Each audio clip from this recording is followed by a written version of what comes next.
Okay, we good. All right, we back. Sorry about that, folks. Good friend of mine named Arden. This guy right here always tells me one thing about technology. What's your favorite saying about technology, Arden? Oh, it's great till it doesn't work. That's a fact. You, Yes, indeed. So anyway, look, we're gonna dive right into this tonight. Roundtable. Let's welcome our guests. Q, won't you welcome our guests?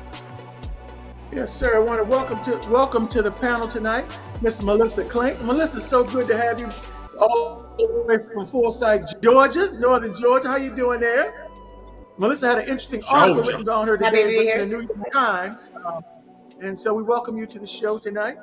Mr. Howard Powell, coming to us from Atlanta, Georgia. How you doing today, sir? Howard got a fresh look, got Feeling good, feeling shaved great. off, brother, man. All excited, so glad to have you. Mr. Kelly Michael Williams joined us from Washington, D.C. How you doing today, brother? How you I'm doing good, today, bro. brother? I'm good. All right, good to have us. Michael is Appreciate you involved all. with so much stuff in the arena, and he's doing a great job in the D.C. area and nationally as well. So we thank you for joining us. And at one panelist who's not with us tonight, Mr. Mark Anthony Wolianowski, was not able to be here tonight. He called away, but he said he'll be back the next time. And with that being said, let's get going tonight, guys. We got a lot of ground to cover. No doubt. Kenny, let's start us off, man. We're gonna jump right into this thing. 'Cause there's a lot to cover. We're going to jump right into it again. Just like we said, I want to say it one more time. Thank y'all panelists for taking your time out on a Friday night. I know y'all busy. I'm not going to hold you, so without further ado, we're going to get into the first question. Will mail-in and early voting impact the perceptions of election integrity? Will this become a topic for unfair counting as the election return results start to come in early, late, and into the night? We're going to start off with Mr. Michael. Thank you, sir. Thank you, sir. I appreciate it. Thank you for having us on the show again. Certainly, mail-in ballot is a opportunity for our elderly and disabled and everyone to be able to vote safe and secure in their home. It's been a product of our mailing or our voting system for decades, and it is safe and secure. There has not been any tangible, accountable issues with mail-in ballot or mail-in voting. In fact, the GOP does it quite regularly and quite often, and Democrats really didn't mail in. They were the ones that's going to the polls every election day and falling far behind. So it's a way of being able to vote securely. I think it's going to be an issue because, unfortunately, the GOP nominee has been railing against mail-in ballots, saying that they're crooked, they're fraudulent, and people are, dead people are voting and different things of that nature, which has no tangible evidence that any of that is occurring. And as I think I said the last time around, no cheating has occurred or no issue has occurred with mail-in ballots, with voting in person or anything like that in any of our elections. And certainly not to the extent that it has caused a shift or change in who either won the race or lost the race. There have been, I think, 3 cases in local elections where you've had fraudulent voting, as I mentioned to you guys before, about Mark Meadows voting in 3 states and things of that nature, where those things have occurred, but nothing to where it has changed or overturned the election. So while it's very safe and secure, certainly there's going to be some discussion about it, because when you don't have any policy or anything else better to say, you have to find something to target to allow people to have distrust in. And the only way you can have distrust in the voting process is to use the mail-in ballots, because you can't say that the person who voted in person voted twice or voted for 3 different people in the same election, unless they went to 3 different states like Mark Meadows. But if you have a mail-in ballot, you can say that the signature doesn't match, or someone filled it out for them, or something else happened. But mind you, in a number of states, like in my case with my mother, she had dementia or Alzheimer's, but before she got to the point where she could not understand, you can have someone assist them in voting. And to that Didn't know point, that. Didn't know that. you could assist Didn't know that people either. to vote, and you can do that. And their state laws allow you to do that. But there's still going to be a question of whether or not, well, did they do it or didn't they do it or what have you. So those things are always going to come about because, unfortunately, like I said, when you don't have policy, you got to find something else to fight about. Cool. Mr. Howard, how you doing, sir? I'm good, man. Thanks for having us back. Man, thanks I for really taking the enjoyed time out on a conversation. Friday night to come back, brother. Thank you for your time. Absolutely, We absolutely. will shoot man. you the same If anybody- question. How will mail-in and early voting impact the perceptions of election integrity? And if the election does start to lean one way or the other on election night, will this come into play? So I kind of agree with Mikhail on that, right? So I don't really have too many arguments. I don't have too many arguments about that, right? Republicans are known for normally going to the polls and voting. I mean, we had a pandemic, so one instance of fraud means there could be many instances, right? So I don't want to get into tit for tat for that though, but I think at the end of the day, it's been practiced. I don't feel no reason for it to change. I believe the Republicans, they're gonna show up and they're gonna vote in, who they want to vote in. So as it gets later to the end, I mean, it's a hard call. I think because with the election, you kind of like you had Trump winning at the end of the night, then they went and counted the votes where they needed, where we felt, where they were needed, right? But and then Right. all of a sudden it just had a whole jump, right? Just 100%, like no votes for Trump, but it just jumped 100% for Biden. So I think looking at things like that, perspective can always seem, one way, but I think it's really going to be a runaway. So I don't really think it's going to be an issue. Okay, I respect that, brother. I respect that. And last but not least, Melissa Klink. Same question Thanks there. for having us. How will the ballots and early voting impact the perceptions of integrity and how some misconceptions that Michael touched on? And if the election starts to sway in one way or another, will this become a topic? Well, What do actually, you I want wanted to kind of bring up the fact that in Georgia, we're actually seeing a problem with people even getting their absentee ballots. We have people who like requested them in beginning of October and they still haven't gotten them. There's a large number, like thousands, hundreds of thousands of numbers of ballots that have not been turned in yet. So today was the last day of early voting in Georgia. So all of those people who did not, if they did not receive that, it's too late to try to send that through the mail. If they do get it tomorrow, they have to go and vote in person. So it's really going to come down to Tuesday, whoever's going to come out and vote, especially in Georgia for us. And we are seeing people who are trying to put more strain on our election office workers and try to sow seeds of doubt. And in Georgia, they had the state election board. They met illegally and tried to change the voting, try to change whether or not they would have to certify the election. And that was going to be another issue, but that was actually struck down by Georgia Supreme Court, I think last week or the week before that.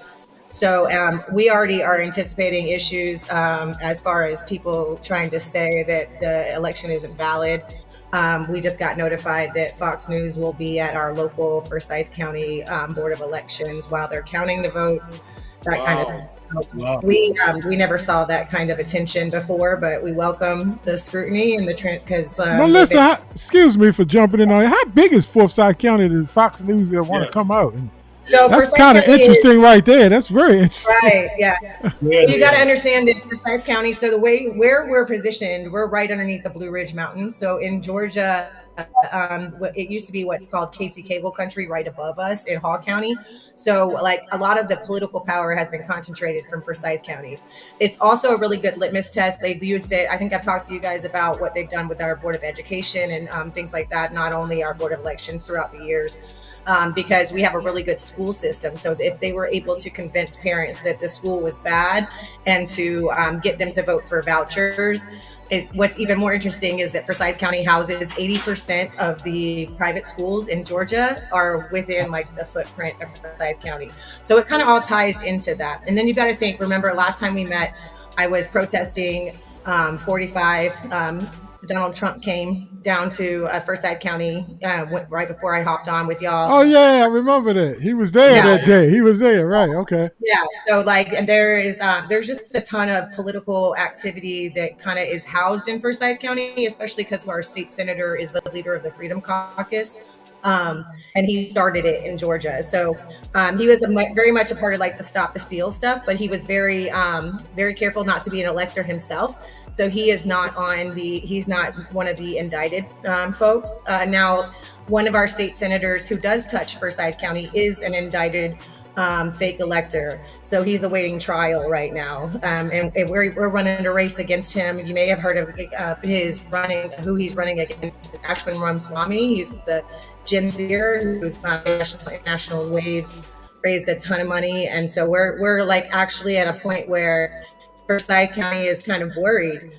I will tell you what's interesting is that our Governor Kemp, is a Republican, right? And he infamously has beefed with 45 over the election results and whether or not the election was stolen. He was here last Saturday in Forsyth County. And why that's interesting is only 20 people showed up, and a lot of them were his staffers. So, and it was to get out the vote. But I don't want to give away everything I'm going to talk about on the call. So, but I do think absentee ballots are going to play a big factor. I do think they're going to play a big factor in a way that we haven't seen before. So I think that the problem this year is the mail system is so slow. People are going to it's going to be everybody to the polls on Tuesday who have it voted. I fear though is that there's going to be a large amount of people like his mom who actually literally cannot get to go and cast their ballot. That's unfortunate because what's going to happen is like either they get there Tuesday and they cast their ballot in person, or they just won't be voting this year, and that's unfortunate. Wow. Okay. Thank you. Great answers from each and every one of you. My brother Q, take it away. Yes, sir. Okay, before we move on to the next question, guys, we have a lot of ground to cover today. So if you kind of be cognizant of your answer, I know you want to get a lot of information out, but we have a lot to cover. So we can kind of condense stuff a little bit. That would be helpful moving things along. But the next question is, how do you think, last election in 2020, the networks handled things, all the different networks handled things differently. How do you think the networks will handle the calls for victory for each state and for the entire race? I remember last year there was a lot of last election there was a lot of controversy about this. Can you see a scenario where a candidate declares himself the winner? And we know that transpired last year as well. And I'm going to start with you, Michael. I'm going to start with you on that. I steer. You're chomping at the bit to go at this. Go ahead and you give us your response, followed by Howard, and then followed by Melissa. Really, I don't need to even answer that question. I mean, we already know what's going to happen with that. Test tube baby Trump is going to come out and say that he's the victor and try to disrupt everyone so that he can get his supporters to believe that he has won, so that when he loses, they'll have something to fight for, and they have something to argue about, and they'll have something to say they're going to go to court with and everything else. I believe Howard. Howard said it's going to be a landslide. I believe him. It's just going to be on the opposite side. Because right now, the way Trump is closing out his campaign, it shows you exactly who he is, what he is, and what he will and won't do. And nothing in what he has said for the last 2.5 years is any policy position that has benefited the American people in any form or fashion, except for his billionaire cronies. He is definitely going to do another tax cut, like Melissa said. He is definitely going to try to help them in that fashion. And he's going to definitely do a mass deportation, because Stephen Miller was going to make sure that happens. And so is jailbird that just got out. I can't even think of his name right now. Steve Bannon. They'll make sure that happens. But they don't have any policies. So you have to declare victory so that you can cause a confusion, the same way you have to say that mail-in ballots are fraudulent. I mean, think about what happened last year. Mail-in ballots are fraudulent, and Georgia did not come out and vote. And now you have 2 Democratic senators and a Jewish senator. That's the first time in centuries, right? So that's what's going to happen again. You're going to have mail-in ballots come in because Democrats are using them just like Republicans are. But Republicans got smart and they came out early this time. But, Democrats are going to come out. So the mail-in ballots get counted last. They don't get counted first. Same day gets counted. Then mail-in ballots get counted after that. And then military ballots get counted after that. But you have to do something to subvert the controversy or to initiate the controversy. My prediction is that if Kamala Harris wins North Carolina, we're not going to have nothing to worry about. I heard that If too. she wins Look, North Carolina, I have a question from one of the viewers. Can you help him out with that? Because he was asking, what is the issue with deportation? Can you break that down for him?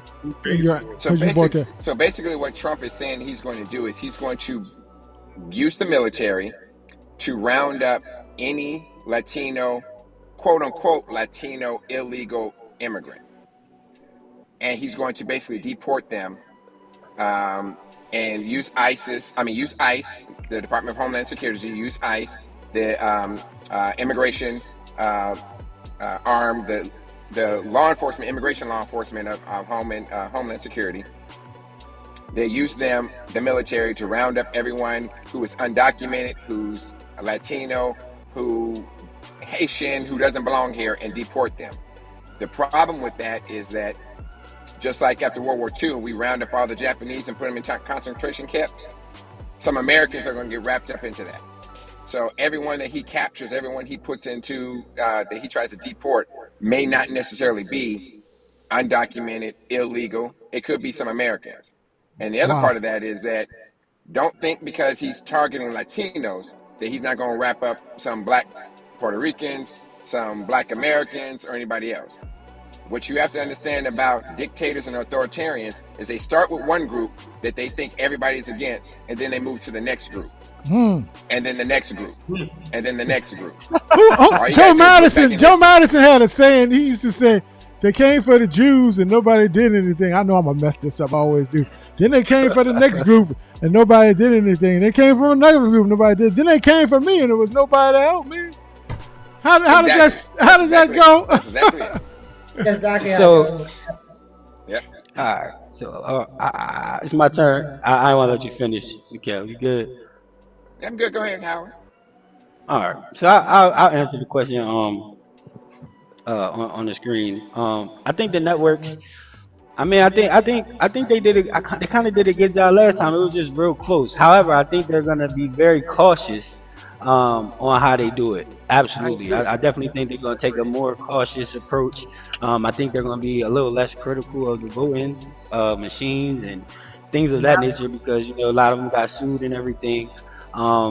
However, again, I think if the numbers are crazy, I think if the percentages, I listen to the media, right? And I really don't think it's going to be as close as the media is really trying to paint it out to be. So I really think that, again, once you see the numbers, you definitely they'll be able to make a good call. I think they'll be cautious. I think they might even hold out on making a call just so they don't have to deal with any pushback.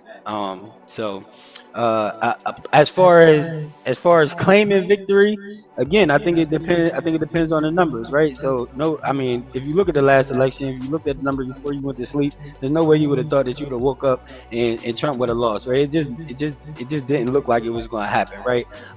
So I think that's what we dealt with on the last election, and we also had Hillary Clinton telling Joe Biden, don't concede. You know what I'm saying? If there is a winner, don't you? If it looks like Trump is going to win, don't you concede? Fight beyond just the announcements on TV. So I think if you're going to fight, there's going to be some negativity going both ways, right? So we got to remember we had 3 years of them accusing Trump of Russian collusion and cheating while he was a sitting president. So to act like it's far-fetched for Trump to initiate some fallacies or some probable cause of cheating, it would be stupid to act like it's not a possibility when we literally witnessed it for his whole presidency. Like that. Very nice answer. All right, Melissa. Howard's absolutely correct in that. The Russia did, have an impact. But Melissa, you go ahead and finish that for me. But not in court, though. The comment section seems to be Howard's friends tonight. So I feel like Jeff Walls and JD Vance. He didn't like last time, I guess. So I think I absolutely believe that it's either going to be really, really, really close or it's going to be a blowout. And looking at the numbers of what I'm looking at in Georgia, it could really go either way. I don't think that I think the women are going to be voting with Kamala. I think the women are voting even if they've never voted against their husbands before. I think the fact that the governor came last weekend to do a get out the vote rally where we are leading in the state in getting out the vote is proof of that. The fact that all the elected officials around me, who are all Republicans, keep calling it Republican voter turnout being at it all. But they are being dishonest because right now that means voter turnout is at an all-time high. We don't select parties in Georgia, so it's really just a matter of whether or not they pulled that as a primary ballot before. So just because they had pulled a Republican primary ticket does not mean that they're going to be not riding with Kamala this time. I think one of the things that we were so successful with Forsyth County last time around was that so many Republicans couldn't stand to push that button for Donald Trump. And so it's going to be interesting to see if the resurgence of voter participation is going to be them realizing that they have to actually push the button for his opponent to get rid of him out of their party once and for all, or did they have a change of heart and they're going to support him again this time? But everything that we're seeing anecdotally on the ground, whole families, mothers and sons going and voting for the first time. It's not looking real good for Donald Trump in Georgia, but it's going to be a fight to the finish for it. I do not think they're going to call very quickly. I think we're going to wait for a lot of results to come in. I know in Georgia, I don't know about the rest of the U.S., but I know in Georgia, they'll have to certify those election results by Friday. So we'll have a definitive answer by Friday. Okay, good to know. Definitely. And you touched on it, really. But could this election hinge on women voters, who are the largest voting bloc in the United States? I always thought this was the Achilles heel, to attack the women. But will their rights play across party lines across the country? Yeah, I think the more and more we hear, or I'm sorry, you were asking that to me, right? No, I'm gonna go with you because we're right here with you. We can go right back up. Okay. Yeah. So I'm thinking we're seeing more and more of that as the more we find out about women who were denied health care because of restrictive abortion laws. I think that they understand that a lot of women have been in those positions themselves and they don't want their But at daughters the end to of go the through day, that. some I experts think say that's the same this is a thing race. for their fathers, like wanting to make sure that their daughters are protected. So what's interesting that we're seeing right now with the split of women and men voting. So in Forsyth County, that's 53% of women are voting and 46% of men are voting. Then if you zoom out and go statewide, that's 55% of women and 43% of men. So women are being heard at the ballot box, just whether or not they're going to be voting for Kamala and if that's what their choice is yet to be determined. But I wouldn't hold it. I wouldn't bank on women not voting for themselves. There's going to be women who are going to be okay with upholding the patriarchy and are going to be okay with making sure that we have these restrictive abortion laws in place and that the government is in their business. But there's a lot more women, I think, who are fed up with that than are going to use their voice to say so, especially on Tuesday. Thank you, Melissa. I definitely see what you're saying there. Howard, what are your thoughts? Yeah, I mean, I'm kind of in agreement uh with Melissa on that though.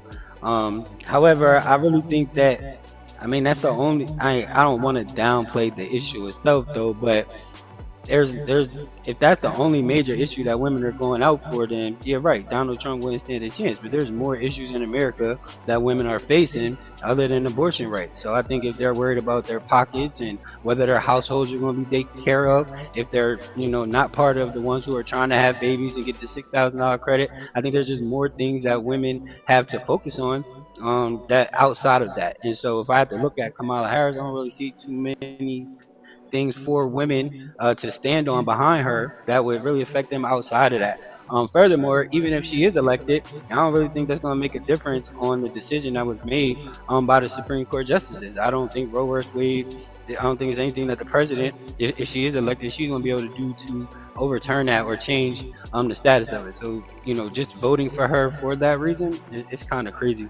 So I just think, I mean, women, they are going to, I believe they are going to show up, but like Melissa says, just who they going to show up for. So Howard, I want to ask you a direct question, just based off of this question, because I saw something interesting this week that I didn't think about. I thought it was kind of clever, but I saw ads encouraging Republican women to split the vote in their households because they vote is private. And I want you to answer that.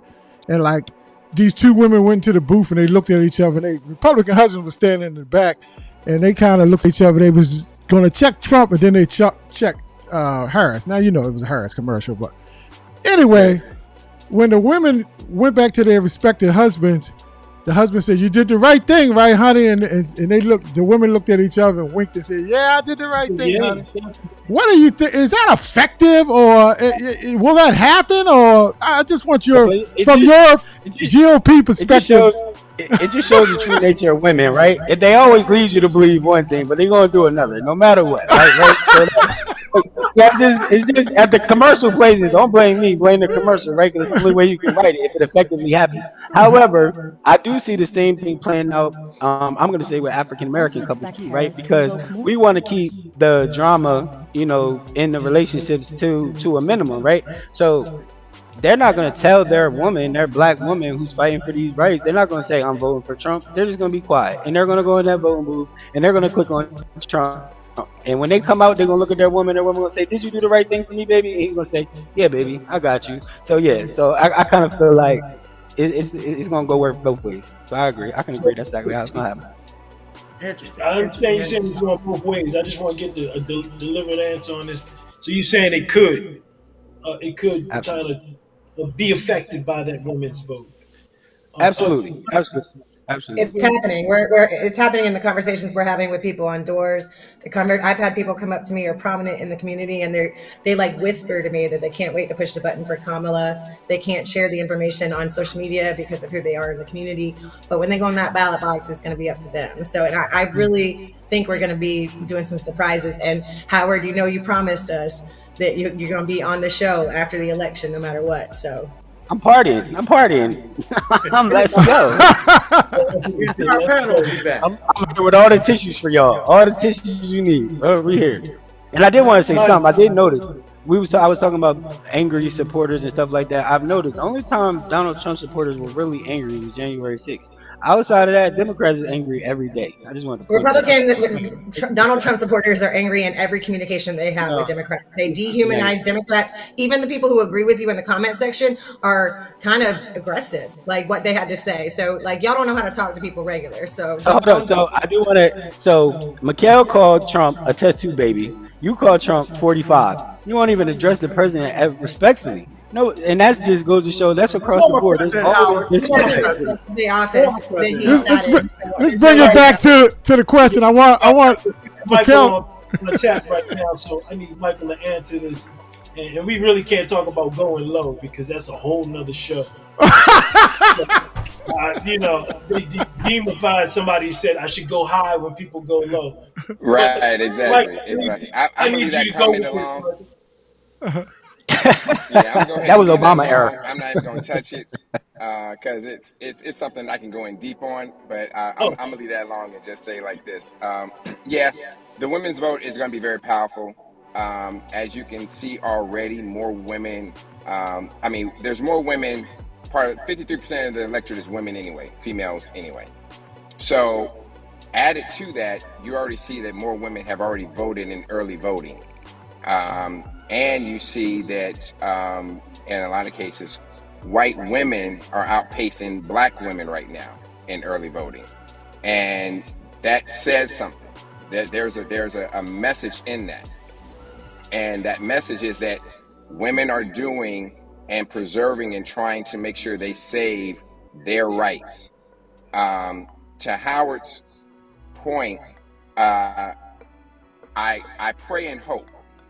And I'll say this to Howard respectfully, but also I'm going to dig just a little bit at men.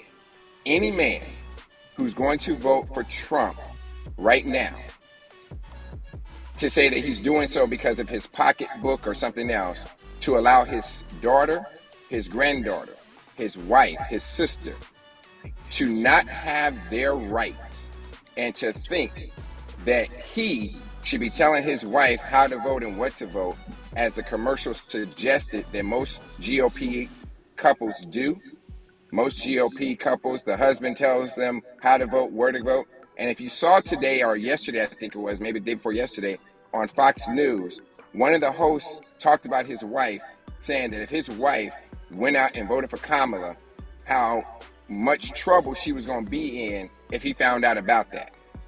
Divorce court. That right there is misogynistic. Did I hear divorce court? In every way. In every way.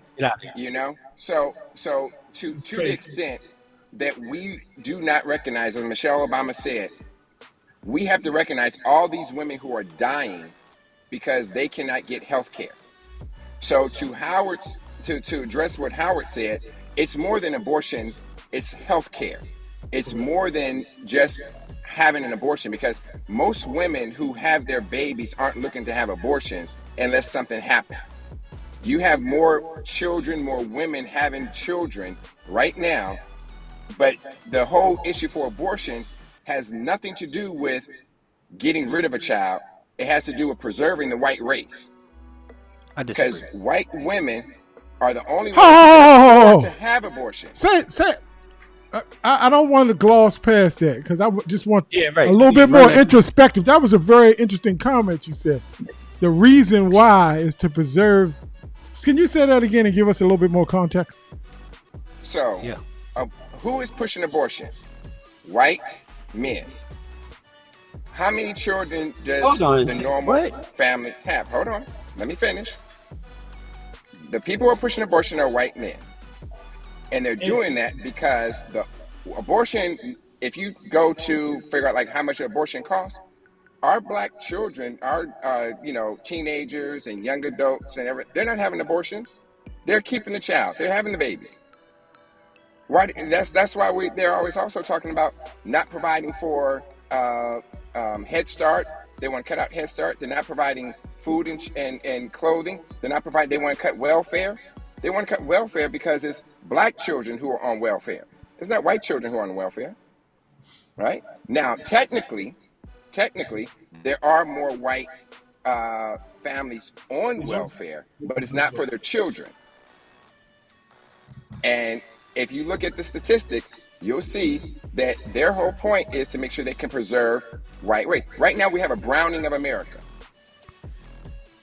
The browning of America. Yeah, they say in a certain year, I forget what it is, 2030 something. 2040.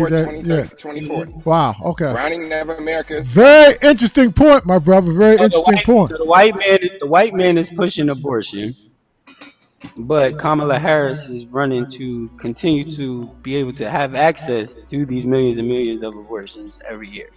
So no, Kamala Harris is pushing to make sure you have health care so that you don't have to die because you're bleeding out.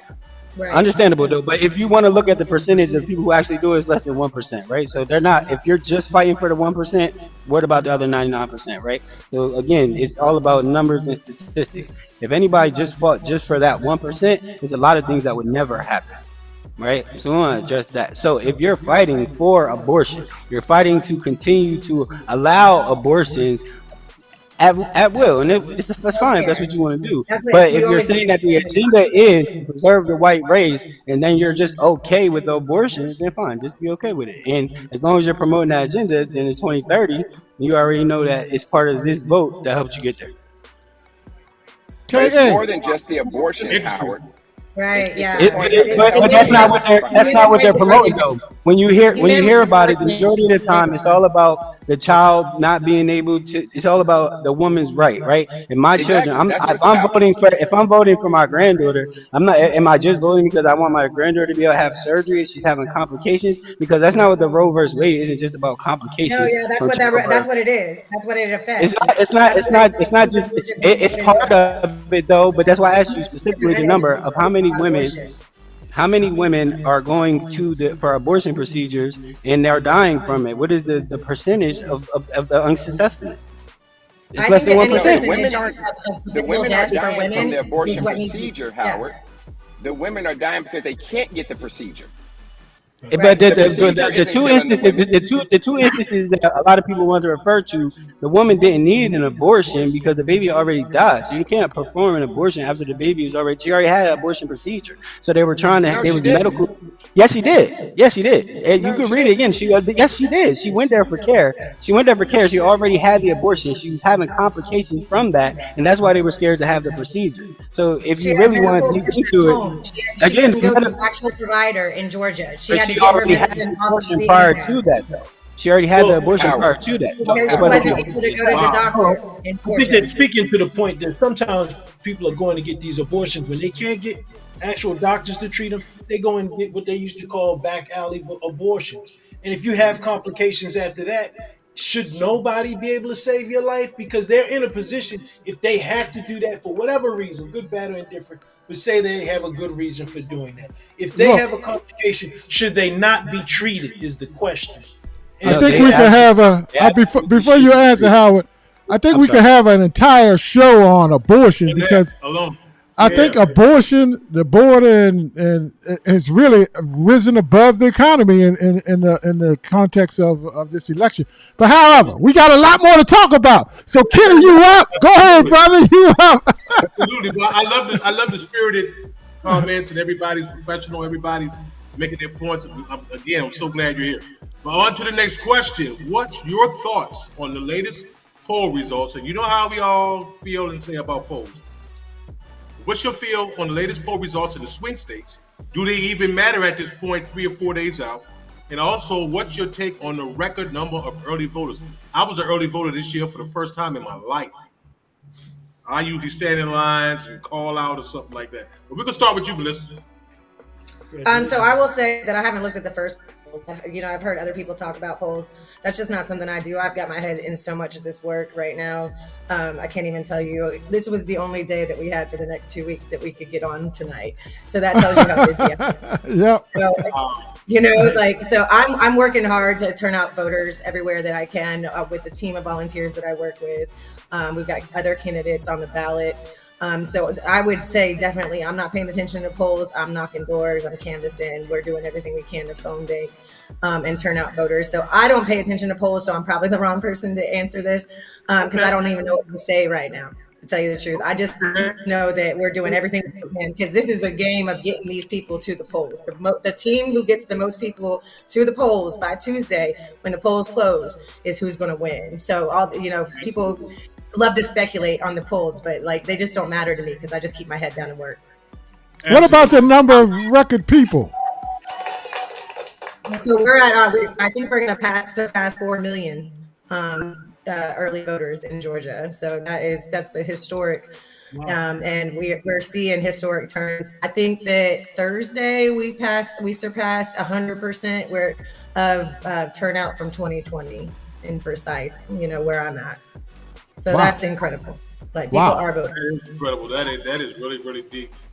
Howard, on to you, my brother. Same question. And we do What's know- your thoughts on the latest polls, and what's your take on a record number of early voters, such as myself? Let me hear.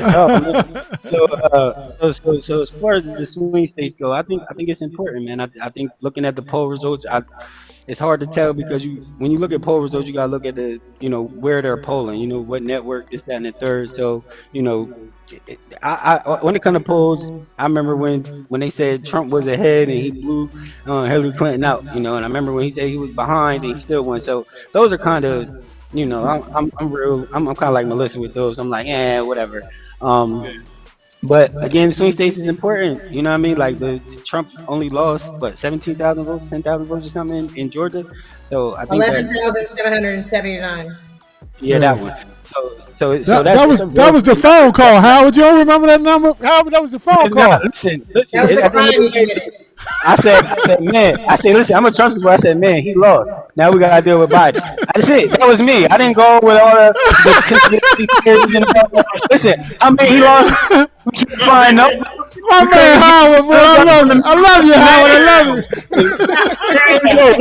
my life is on. Like I'm cool. You know what I mean? Like I'm good. Like I didn't have to finish January 6th. You know what I'm saying? Like listen, whatever you I say, like that. if it's 11, I'm with it. Like, okay, we lost, my brother. You know what I'm saying? Like, let's go.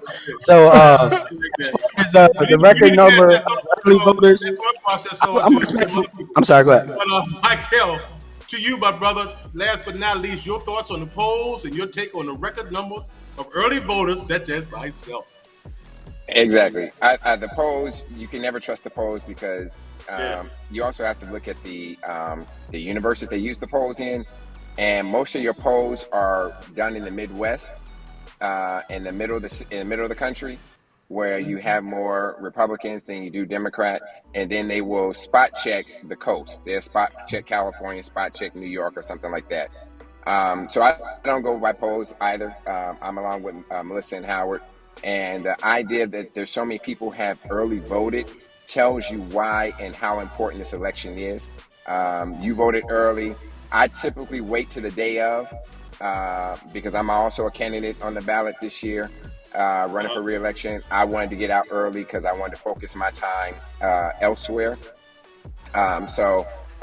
It's good. I mean, early voting, we should have that in every state. We should really be voting over, say, a week or 3 days or over a weekend, like they do in other countries. But if we did that, then everyone would have an opportunity to vote. And some people don't want everybody to have an opportunity to vote. So that's why it's left to one day, one time. Early voting is short. It is what it is. But yeah, I don't trust the polls. And like Melissa, you just go with your head down, leave it all on the field, and waiting to see what the Lord says in the morning. Yes, thank you, my brother. Appreciate you. I'm an early voter 1 week out, Tuesday. Shout out to the early voters, because No it takes doubt.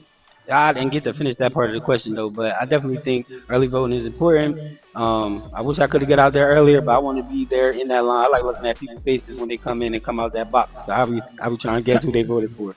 Howard, did you say you voted? You voted already, Howard, or you didn't? That's No, what. I'm gonna vote. I'm gonna vote Tuesday. I'm gonna vote Tuesday. I'm gonna vote. Okay. Well, hopefully you won't get stuck in a line. That's all right. If I do get stuck in the line, we gonna win anyway. As long as I show up, that's all that matters. That's As long it. as you're in line, you can vote. But I'm if in you there. forget or you get Howard, stuck, one last question before I kick it to Arden. Um, Uh, what do they call it when they poll people after they voted? What I forget what they call it. I'm not exit good. Poll voting. watchers. Exit poll. Yeah, exit poll. Oh, exit polling. Yeah. What are you? And because they're noticing there's a lot of women that's exit polling, and what you got any thoughts on that? Does that don't mean that they all voting for Harris, but man, listen, I don't know, man. I don't, I can't say I don't trust women. I do trust women though, but when it comes to certain things, I don't know, man. This one right here, you just can't never tell. I think it's gonna be one of the sneakiest elections ever. Like I remember it was a time like when Obama first was like, you standing like when Trump voted first time, you can look at people and you like, I don't think he's gonna vote for Trump. You really, but this time around, it's like I'm telling you, it's relationship issues because you cannot tell your woman that you're voting for Trump. You can't. Like you listen to both Melissa Why and would Mikhail. that Like if you be? say you're Why vote, would that because if be? you said it, Because if you say women you're don't voting for respect men Trump, who vote for it's going Trump. to Is that it's why? going to be also right. Say it again.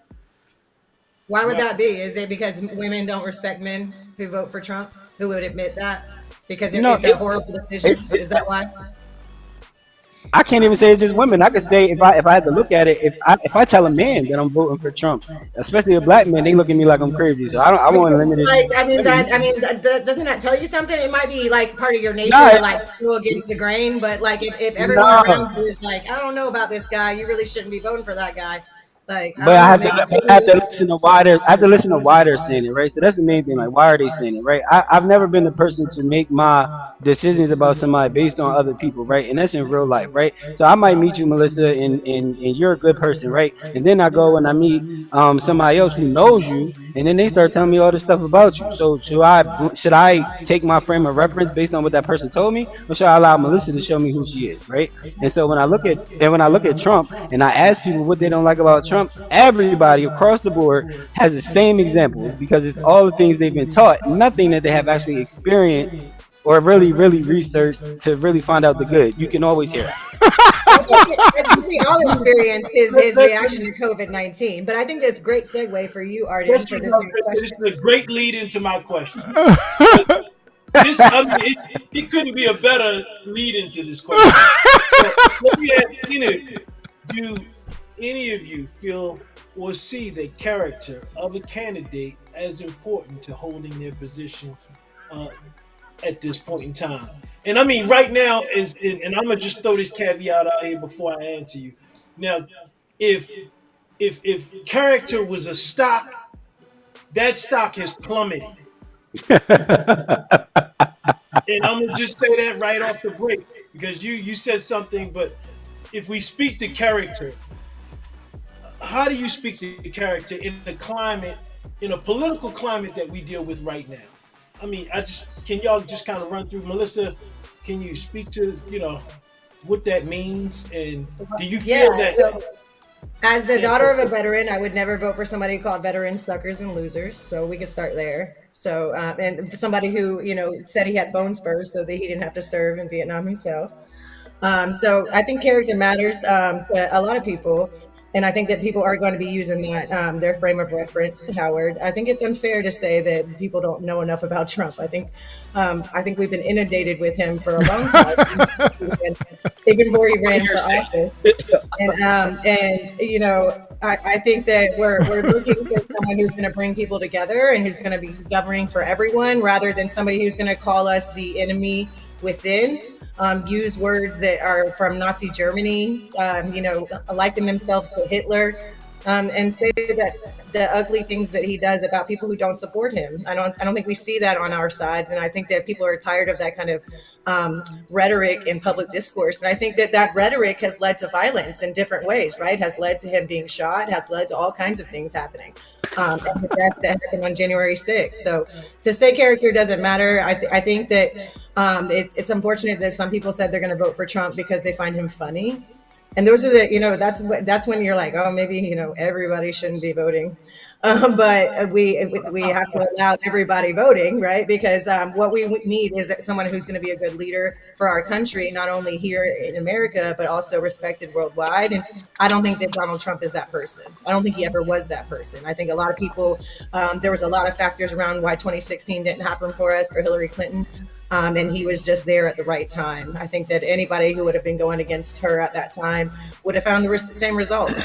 I don't think that he's going to be successful this time around, and I'm going to do everything I can to that he's not. And Melissa, real quick question: I'm sorry, y'all. Do you think that Trump wasn't respected by other leaders while he Oh, was president? absolutely. Yeah, he was laughed at. Like if you actually look No, at no, no. foreign Hold on. media, Hold on. if you actually Which? look at no. Every time you say, hold on, Finish the question. you I don't didn't let finish me the question talk. though. You ask I me was asking a questions. question. Okay, I what's didn't the finish it though. question?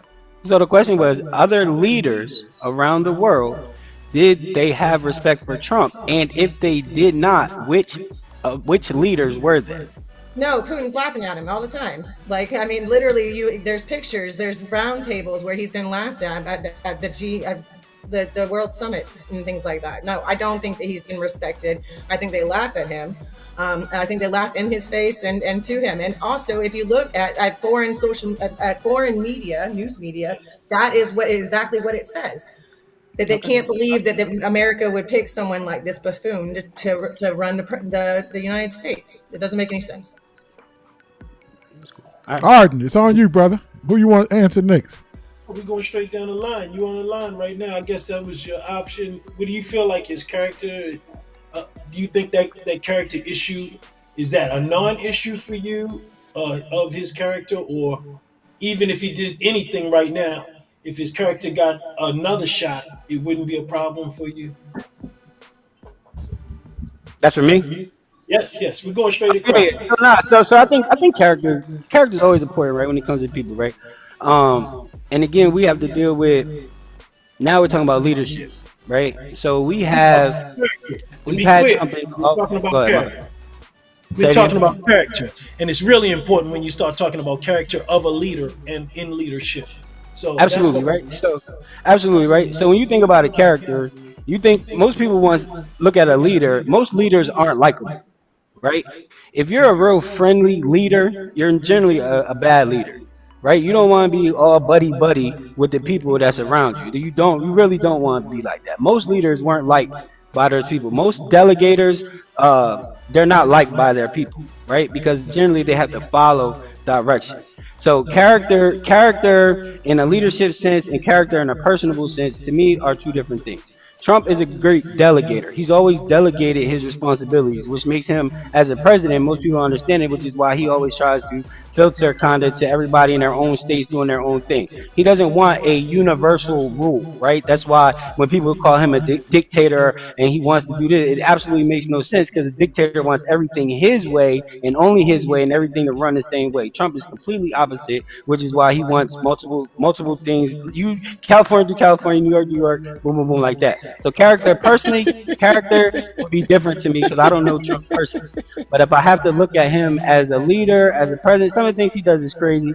I just feel like I don't take it personal. I look at it from a business sense. And to me, he's a great businessman. He's very stern when he's dealing with the leaders. And the reason I asked her question that is because none of the leaders bucked up against Trump. They did not argue with him when it came to certain things. Things got done. There was peace all over America, all over the world rather, while Trump was president. It was the only sitting president where we didn't have any new wars enacted. So it has to be a certain level of respect from leaders in other countries in order to pay up and not go to war and have peace. Howard, before you finish, look at this comment from Ms. Dupree. She said, I believe that character is paramount importance in a professional setting. It is an essential point for individuals to exhibit honesty, trustworthy, experience, and competence. Do you differ? No, I agree with that. If you're looking for hold on. Let me say it this way before I finish the question. Do you differ? And the analogy that you made was you were saying character and leadership. I think that that most people don't. Most leaders don't like. Most people don't like the leader. I don't think it's about the leadership part of it. I think it's about the person. Like Dupree is. If I think I'm tapping into what she's saying, it's the character of the person. You could be a leader and be, mean, it's nice, whatever. Because that comes down to management style, not so much the character of the person. And I think that's where Dupree, if I'm right, you can make another comment. But Howard, you on, brother? I agree. I feel like you commented on likability and not character. No, and it's not like ability is 100% character. Because if you look at his business model, right? If I'm looking at character, if I'm looking at character, I have to look at excerpts of what people are showing. But if I have to look at him, he says he put America first, right? So he puts America first. This is exactly what he does, right? So he really does what he does what he says he plans on doing, right? Whatever he says. He cannot run a charity in New York anymore because he stole from a charity. Him and his son stole from a charity for kids with cancer. So he didn't. So he didn't steal. It was people in position that was stolen. It wasn't him putting money in his own pocket. I thought he was in charge of everything. Everybody, he does what he's the all-seeing, all-knowing businessman. You can't say no. So I'm saying, but again, so like I said, to my point at the beginning, he's a delegator of responsibility, right? So because he's the business owner, it's in his name. He is technically responsible for what goes on, but he's not actually doing that stuff. If that makes any sense. He didn't steal $100,000. No, because I got to go to Michael. Okay. I'm sorry. Yeah, I got to go to Michael. Let me jump in but here. The bottom line is this: if you run a ship and you're a captain of a ship, it doesn't matter what job falls under that ship's within that ship. Anything that happens, the responsibility is of the captain. And it is responsible of the captain, but it's not I'm telling you some real shit here. As a responsibility of that captain, anything happens on that vessel, he's responsible. And moreover, a good leader and a good captain will own up to his responsibility, even if he didn't do anything, wasn't involved with that at all. Because when it's all said and done, a real leader accepts that responsibility, moves forward, and that's why people can trust and move with them and would run through a wall for that person. They might, and it's because they actually respect and love that person. It's an excellent leader. You might not like them, but you know that they're in it for you. So it's just we talking about leadership styles and stuff like that. But when you talking character, there's got to be somebody trustworthy, like she said. Michael, Thank you, sir. I appreciate you. I'm going to say this, Howard. I want you to answer, but I don't want you to take a long time answering. Trump asked for 11,780 votes so he can win Georgia.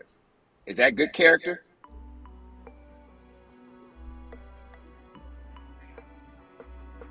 Is Howard on mute? Can he not hear me? Howard, you here? Can you hear me, Howard? did we lose Howard? He might be back. Did he jump off? Yeah, he's. Howard. You got it. I think he having technical problems. Go ahead. Yeah, my Can you bad. hear me, Howard? Can you Yeah, I hear me? can. Okay, so I want to ask the character question. Trump asking for 11,780 votes in Georgia. Was that good character?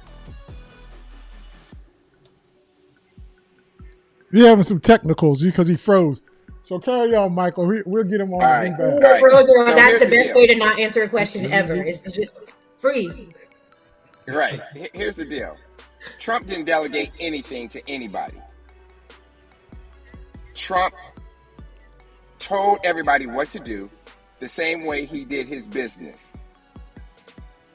Can you hear me now, Howard? Can you hear me? Okay. All right.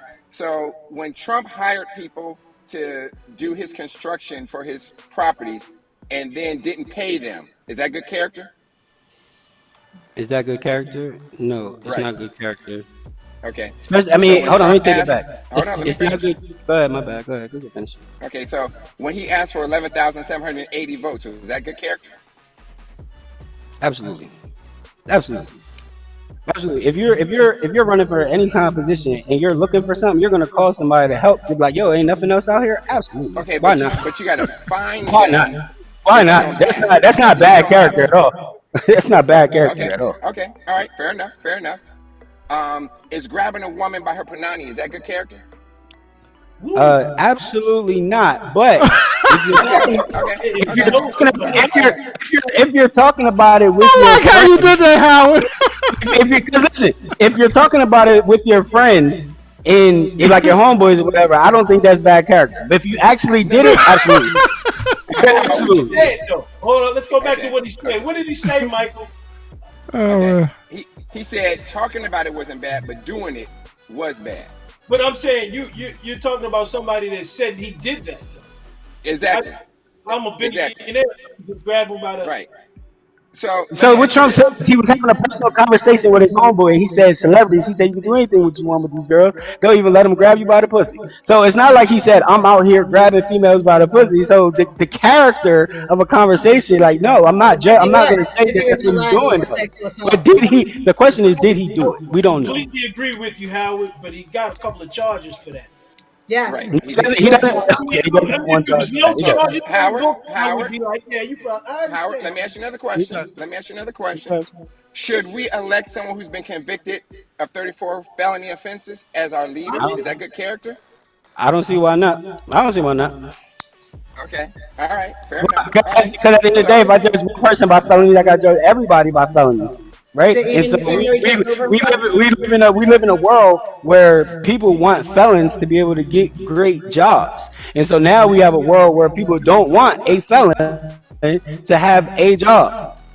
That makes no sense So to here's me. the You here's the give deal. it. Here's, People here's are the deal. giving people an ideology that it's okay to limit people to jobs because they have a felony. Like that's literally what's happening right now, and people are okay with it because it's the president. But when it's happening to black people across America, then it's a problem. So no, No, it is a problem. terrible. It is a problem. But what you said was a felony compared to 34 felonies. Right. No, I'm speaking of felony period, but we understand that we're talking about a check. We're talking about the felony you're talking about is a data entry felony. You're not talking about It's not anything data with entry. data entry. It is data It's entry. not It's data entry. 100%. He paid 130,000 to somebody to be quiet, and then in order to repay them, Michael Cohen came up with a way to get the payback back by entering checks, numbers. That's That's data entry. integrity. That's That's integrity, data Howard. entry. That's That's integrity. regardless, it's data entry. 34 felonies It's are data integrity. entry. You even said I it mean, was because It's he at paid the end, someone off. Why would you want Listen, him So at to the end answer of your the question, what do you mean?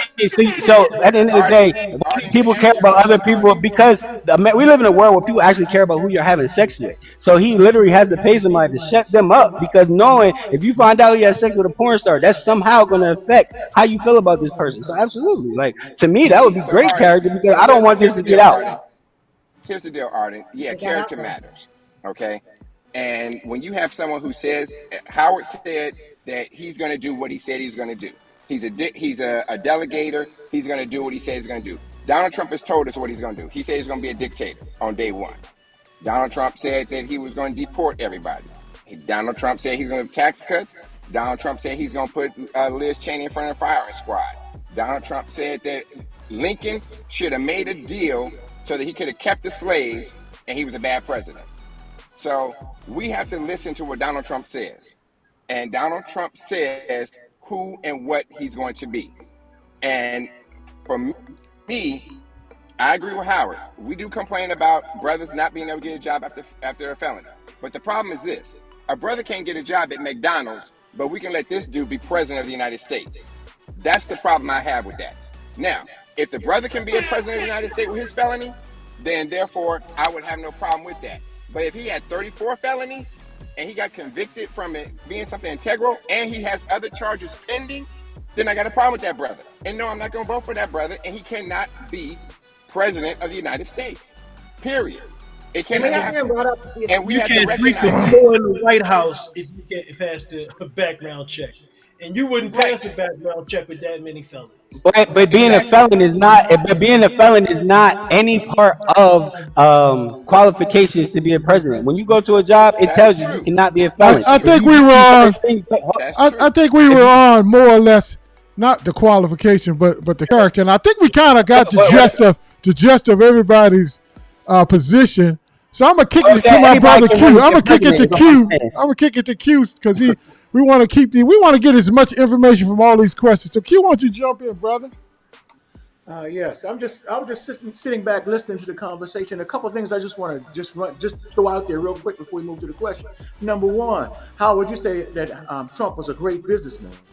Well, the statistics say otherwise. The amount of failed businesses he's had have been tremendous, man. From the steak thing, from the steaks, from the Trump University, from the failed casinos and hotels, to numerous failed businesses. So to say he's a great business, I think that's kind of a false Filed statement. bankruptcy 6 times. Okay, Well, can let's it, move on. it, Let's move on. Women voters. Melissa, you talked about women voters. Well, one thing that we didn't add about women voters, and then a lot of women voting, is there are a lot of brand new first-time voters, which is important. Now, we don't know where that's going to fall, but the fact that there are a lot of first-time women voters, I think is important. Howard, this is for all three of you. I think that's very important. Finally, felons can't vote in a lot of states. they They can't can. vote, but yet a felon can run for president. I just find that interesting. But I just wanted to make those. You want to get your sidebars in, okay, Q? But All right, now this. Can you guys? And I'm gonna start with you first, Michael. Can you see a scenario where major issues of disruptions at some voting locations may occur? And because a lot of times you have people from both sides of the aisle at those locations or voting at those locations, and sometimes things could get out of hand, particularly with citizens who show up as party election verifiers, checking on votes. Can you see that being a disruption at all? I'll start with you, Michael. Um, the short answer is absolutely. But also, I saw something in the chat where someone asked about other countries that vote like us. And those countries would be Canada, the UK, Poland, and a few others that vote like same day, one day. Others, especially in Africa, they vote for a week long and places like that. But to answer your question, yeah, there's going to be some disruption. I think I mentioned it the last time we were on the Zoom. Is that you'll find probably like in Georgia, especially like in Fulton County and places like that, where they will have 12 machines in Fulton County, but they got 3 million people that need to vote. But then Yeah. you'll go to some other county right? A white county where they will have 30 machines and they got 3,000 people. So there is no line, there's no waiting. But in Fulton County, you got to wait for 10, 11 hours. I know in 22, I think it was 22, people were standing in line for 11 and 12 hours to vote, which is just crazy. And the machines didn't work. The machines will fall down. They'll break, they'll malfunction. Something would happen, and then they have to call the county, the Secretary of State to get new machines or get a technician over there. It's always happening in the black counties. The black counties have the longest wait times, the most jacked up machines, and the fewest machines when they have more voters that have to vote in those counties. And the poll workers that come in and the people who are coming in from the various campaigns, their only job is to observe. They can't say nothing, they can't do nothing. The only thing they can do is check the signatures for absentee ballots when they come in, to check to make sure that it's legible and it kind of meets the standard of what's needed. And then they go into the machine and they will check it, if they still do that. They may not do that anymore. But then you go to the machine and you check when they first registered to vote. Then you look and see how old they are to see if their signature changed any, because everyone's signature changes. And then they'll do that. So there's going to be some disruption, especially if the count is Kamala Harris is ahead. If the VP is ahead, you can guarantee there's going to be some disruption. Unfortunately, if Trump is ahead, the Democrats they're not going to disrupt too much. They're going to question. They're going to, make sure that everything is checked, but they're not going to raise as much hell as a Republican will in those cases. So there'd be a little disruption, yes. Howard, I'm going to go to you next. All right. Well, first thing, as a businessman, I would say Trump has hundreds of businesses, right? So yes, there was failed businesses. He had filed 6 bankruptcies though. But again, it's all about numbers, right? Percentage-wise, he has less than 10% failed businesses overall, if you include all his businesses. So that's what I mean by being a successful business. Failed business doesn't mean. I'm sorry. What hundreds of businesses does he have?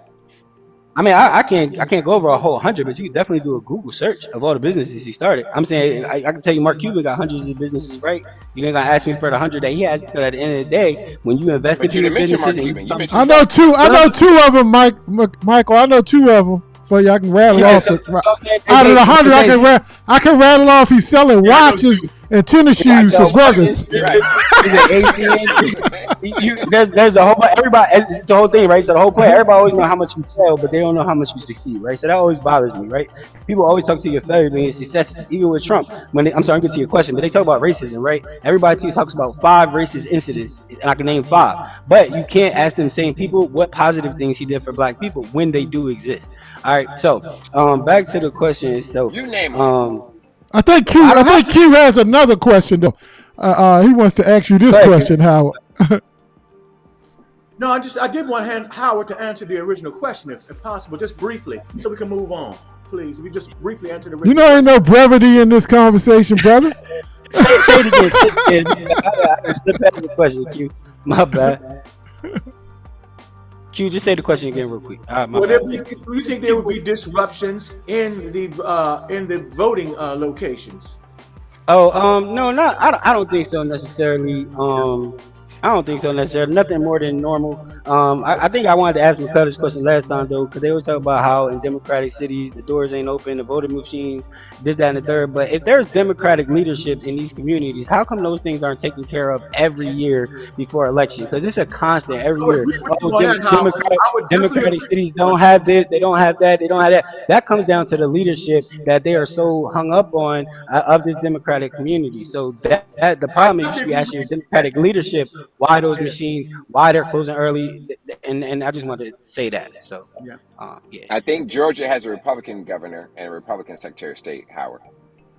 But at the end of the day, don't they have democratic communities that are led by democratic leaders? 3 out of 5 of the state election board are MAGA election deniers. They can't fight for it though. Like this, to me, it sounds like an excuse. I could be wrong. 3 out of 5.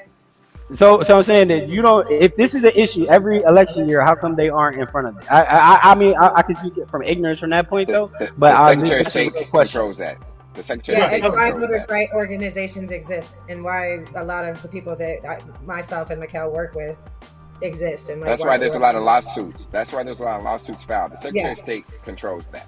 And one thing That's you did why say, they have to be filing lawsuits. Go ahead, Melissa. yeah, Howard. One thing that you did say, you said, "Well, no, not any more than normal." And I just want to make sure that we know that like there wasn't a normal right before. Like, so this is the new normal that we're trying to revert back to, because before 2020, that before the big lie happened, people did trust the institutions that were around them, and this is built on a seed of doubt that has been spread. So, How do you call and 2020 a the How do shifting you of the call Voting Rights 2020 a Act big is what lie? let this happen. So when they got rid of pre-clearance was something that they had to do at every board of elections. They had to go to the federal government and say, this is what I want to do at our local board of elections. And they said, then the federal government said, okay, you can do that. They stripped that. I don't remember what year, but it was very recent. 2013. Thank you. 2013 was when the Voting Rights Act was starting to be chipped away at. And that is why you are seeing the systemic failures that you see time and time again, because what we're doing is continuously, you've got people who are trying to protect everyone's right to vote and make sure that every vote counts. And then you've got other people who actually get they benefit more from being able to to sow doubt and to let people not trust the institutions. What's happening and what we saw in my red county in Forsyth County, Georgia, is they were like, they started to realize that the big lie was working against them. You had GOP leaders, you had Tea Party leaders who were saying, hey, I do need you to go ahead and vote early. It's okay to vote early. You can vote by mail absentee. And that what happens is you have to understand that the Voting Rights Act being stripped is what led the way for all of this to happen. Did that happen under Obama? Democrats didn't do that. That happened under Obama? No, it happened under Republican John. Congress. It happened under the Supreme Court Under 2013, though? Is that under Obama? in 2013. Correct. Okay. I just want to make sure. And they keep saying the big lie, acting as if the It is a big lie, and voters you talk about it like it's question. the truth, and Hold that's on. more harmful than You say democracy. that as if that's where the distrust started. You forget in 2016, the Democrats literally said that Trump cheated in the most secure election. Like they literally said, there's nothing wrong with the elections. It's the safest. It's the securest. Obama said we have the securest elections in America. The moment Trump won, all of a sudden, they're fighting. He didn't win fair. It was interference. So it was Democrats, if anybody, that so distrust an electoral system by going after a sitting president for election fraud in a system that's supposed to be perfect. I don't get it. Don't blame 2020. Actually, it was Russia. Howard, and go to the next question. Russia. It was Russia, Howard, that It's actually fluid. interfered with the election. It's either safe or it's not. It's safe or it's not. Actually, there's no in between. The Republican-controlled Senate and Mark Rubio actually put out a document that they investigated with the CIA and everyone else, saying that Russia interfered with the election. It's documented. At my point, and the Republicans are the ones who determined that. Who went after the president? It wasn't the Republicans that went after the president. It wasn't. You know that. Come on, It was the Senate Republicans, the Senate investigative committee. I can't think of the name of the committee, but it was the Senate Foreign Relations Committee that did this study while Trump was president, and came out while Trump was president and said Russia interfered with the election in 2016. And Marco Rubio was the chairman of that committee, and he is the one that produced the report. Look it up. Well, we're going to move on, guys. We're going to move on. Hold up. We're going to move on. And the next question is about, Melissa, this one is tailor-made for you. How important is the old-fashioned door-to-door ground game? And that means getting out the vote. And that's something that I know you're working diligently on right now. And if it's a close election, a closely contested election, has either candidate executed a better game plan with the door-to-door ground game? Melissa, we're going to start with you. Yeah, I'd say, well, we know that the old-fashioned door knocking is the way to get people to the polls. I think every study that they've conducted for the last 15, 20 years has shown that. I've been continuously knocking doors, but we are knocking doors through the coordinated campaign with Harris. We're also knocking doors specifically for different local candidates and talking to them. And when we knock on someone's door, typically I like to make it a conversation. So usually I'm just telling them, reminding them to vote, letting them know I have some information for them to look over. I'm never like, can you vote for this? Can you vote for that? It's really just more, I like to treat people how I want to be treated. So I don't want someone to pop up in my house and stay a really long time. So I just try to make it as short and sweet as possible and get them that. But I will say that I did read an article today that Elon Musk, that what he's been trying to do and inject in battleground states for Trump has, I think the article called it a dumpster fire, and that everything's falling apart inside, because what's happening is they hired a bunch of people who didn't know how to do canvassing or didn't know the importance of canvassing and like the data that you're doing. So they're finding that a lot of their people were like 100 feet away from or miles away from where they were supposed to be knocking doors and saying that like that Trump was, they were in support of Trump and things like that. So the article concluded with basically that no election person would want to build a rocket ship. So someone who like builds rocket ships maybe should stay out of elections. So I don't think that that's going the way that he's wanting that to go. I do know that we'll be knocking doors. I'll be knocking doors on election day. So I'll be doing that that morning. And that we've had people knocking doors. I think one of our candidates has knocked doors 15 days straight. And that's the kind of change that really works to change communities. I think AOC was pretty famous for sharing her picture of her shoes that were worn down through the soles for how many doors she knocked when she was able to win her first race. So that kind of ground game is completely effective. Well, Howard, I'm going to ask you the same question, if you would. Yeah, I don't know. Nobody knocked on my door. So I don't really think it's. I don't know if I live too far out in the country. They ain't coming out here. But I mean, in the age of technology, man, like I'm a black man in America. I'm not answering my door uninvited. So you know what I'm saying. I'm gonna assume you a Jehovah's Witness if you coming to my door knocking. So I'm not answering. You are highly entertaining, brother. I tell you, I love it. I'm just being honest, man. So I don't really think. I know I get a whole bunch of flyers in my mail though. I realize why we use I was so much going to ask money. you that. Yeah, no, unlimited. Like I just throw them out in the streets. Like I don't want these things. Like you just fill in my mailbox. But like I don't think that it is as effective because I don't see it working out here. So I can't say one has done better than the other on the ground campaign because I ain't got a Trump supporter knocked on my door either. So. How about Michael? Michael, what has been your experience with that, and what do you think, briefly, what do you think about that? The ground game is usually the determining factor whether or not you're going to win or lose. In most cases, in most races, depending on where you are and what the landscape is of that community or that state. So the ground game is where, that's your bread and butter because you're hitting those doors so that you're turning out your voters and where you're able to, get to the doors and get to the people so that you can always go back to them, whether it be through the phone banking, whether it be through canvassing, going door to door, whatever the case may be, so that you can just make sure that you can hit those people again and turn them out on election day like Melissa's talking about doing. I'll be in Philly, out in Bucks County doing the same thing in the morning. So we'll be hitting the doors, going door to door, just trying to make sure that we can get, every squeeze, like a lemon, you squeezing out every drop that you can out of it, so that you can get that sweet lemonade at the end of the day. And that's what we're going to be doing, just doing that, trying to hit the doors. All right, on you, Ken. Let's well, we're running past time, but this is such a heated and good debate. I mean, let's keep it going. Let's talk about garbage. Each party is being criticized for recent statements made referencing the U.S. citizen supporters as trash and or garbage. I see you shaking your head, Michael. So I'm coming to you with this first. Is this false, equivalent, or a valid of the controversy? Tell the truth, my brother. Tell the truth. I'm going to say it's a false equivalent.